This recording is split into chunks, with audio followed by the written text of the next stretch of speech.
name is Lizzie Ford and I am a sophomore psychology major at Ball State University.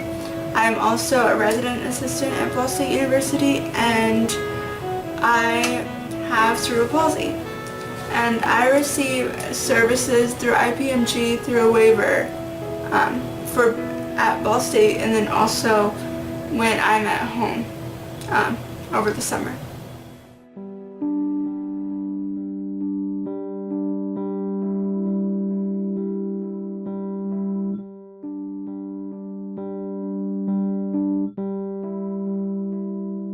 In my particular case, I'm emancipated, so I really, even if other people choose to sit in with me and my case manager, it's really just my case manager and I'm making those decisions because I can. So other people can give me suggestions if they'd like, but at the end of the day, they don't make those ultimate decisions. I do, along with my case manager.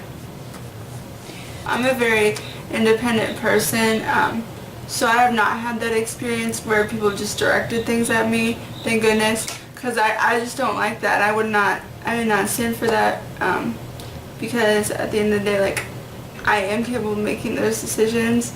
So I like someone who gives me input, but I don't like, you're gonna do A, B, and C, because at the end of the day, like, what my career plans are, what all my future plans are, is ultimately up to me.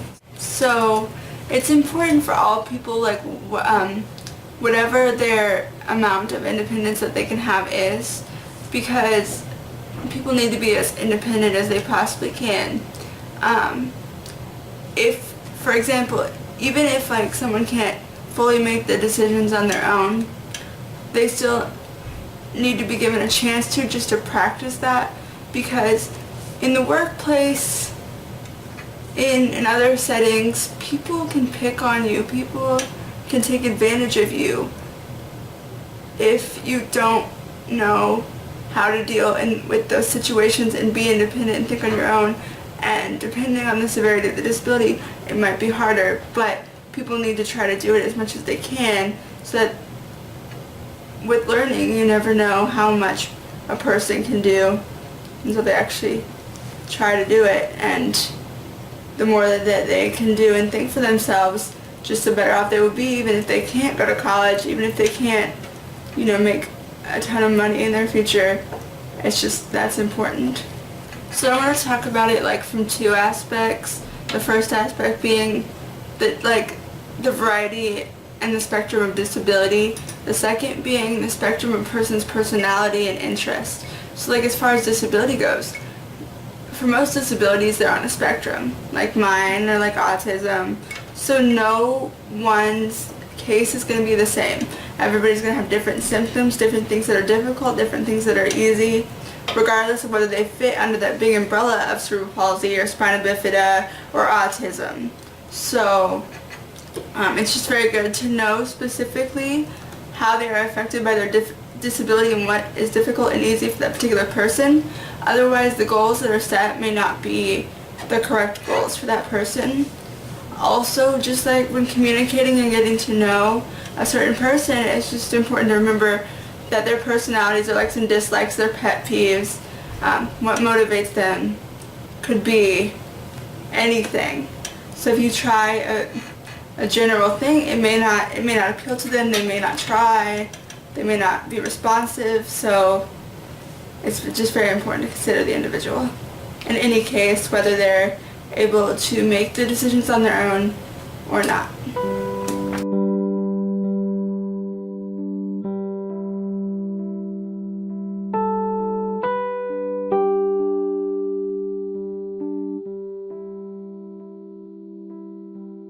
A big, like, personal example for me, and like I said, I am pretty independent and can make those decisions myself, but I still think this could apply to anybody, is the relationship that I had with my parents prior to going to college. Because my parents, I was very, like, passive, and my parents weren't ready to see me as an adult, so they would often talk for me, even, like, obviously when I was capable. And I think the same can be said for anybody. Like there are times, even if you have a more severe disability, that like someone can talk for themselves, and if a parent, or like for example a parent, is just making those decisions, then the person with the disability does not get a chance to live their life how they want. And a case manager can be very helpful in that way, because like I said, people who are other people who are involved who mean well might inhibit that, and that's just not good. So there needs to be someone else who could help with that.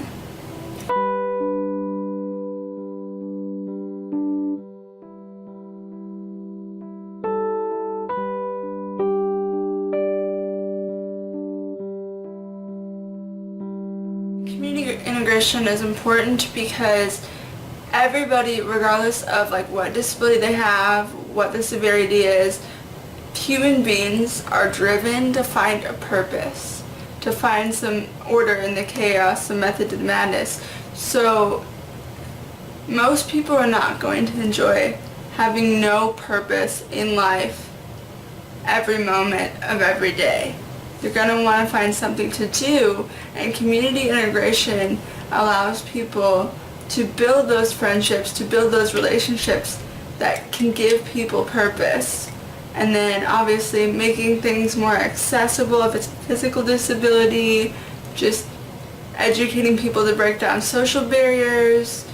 That's really important, just because, like I said, it's often relationships in the community that can help a person find their sense of purpose. One I know of is a campus organization. Well, it's got a branch here at Ball State, but it's everywhere. It's Best Buddies. So that allows someone like with a more severe disability to either be matched up with someone who has like either like a disability that's totally physical or like less severe, or someone who's completely able-bodied and not disabled in any way. And it allows people to like get to know each other and build relationships in that way, and it's educational for both people involved. Really, it is, because on the one hand, the person with the disability learns various things about like proper behavior in social settings, for example, and then the person without can learn more about what it means to have that disability, because a lot of people aren't aware. So that's one thing. And then I'm a big believer in volunteer work. There are like what some people would consider basic tasks, but maybe for someone with a more severe disability would not be a basic task. But volunteering and working in maybe the Humane Society, doing those basic tasks that might be harder, so they're learning how to do those tasks, and also just being out in the community at the same time would be a good one.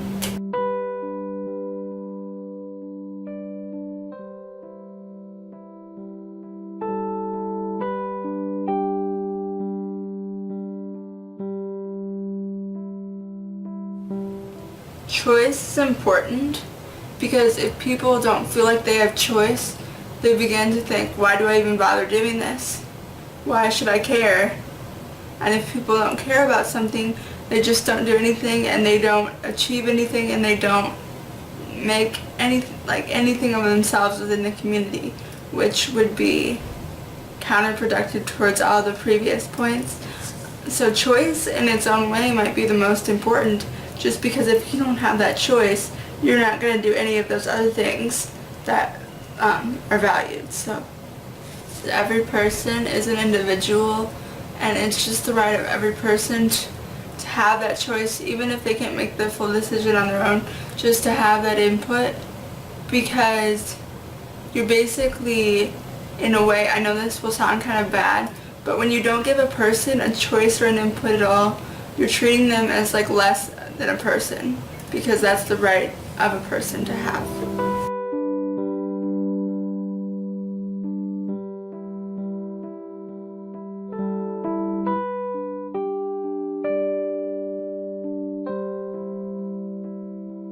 I'll start with with self-advocacy because right now in my life that's the one that definitely takes a lot of, like, it's personally relevant to me. So self-advocacy is very important because if a person, and this is why the person needs to feel self-determined, like talking about before, if the person wants certain things, they have to be able to advocate it for themselves out in a situation outside of the home.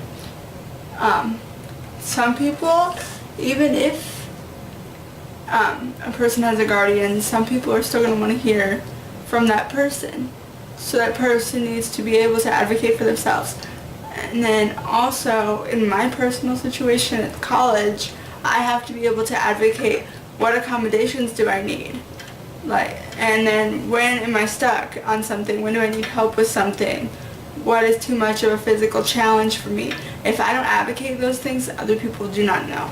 So it's very important to do that. And then with advocating for others, even the smartest people with disabilities, because most people just don't understand, even if like all the smartest people with disabilities who could totally communicate for themselves got together and advocated for themselves as a group, it probably would not be enough to change something or help something. There needs to be people who don't identify with a disability, as having a disability, who want to support this, because that just brings more attention to it. So, I'm on the executive board, actually I'm the social chair on campus for an organization here called Alliance for Disability Awareness, and it's funded through like the disability services and Ball State, of course. And basically, like, what we do is we go out on campus and we just do all the things, all the normal activities that other people do, so that we make our presence known. And then we hold our own events. A lot of them are panels. Like, I'm hosting and I'm on a panel next Friday, for example. So we give a lot of panels where we have people with autism, with physical disabilities, with visual impairments, with learning disabilities, the whole scope. And we talk about our lives as college students and how our disabilities affect us, but how we still, enjoy being who we are despite that. And so it just really helps people learn, because a lot of people just are not aware, they don't know, and so they gain perspective that way. So overall, these values are just important because they help the person, no matter what the severity of their disability is, learn that they can have a purpose in life and they can be accepted by the community if they are put in the right setting and given the right tools and given the right people to help.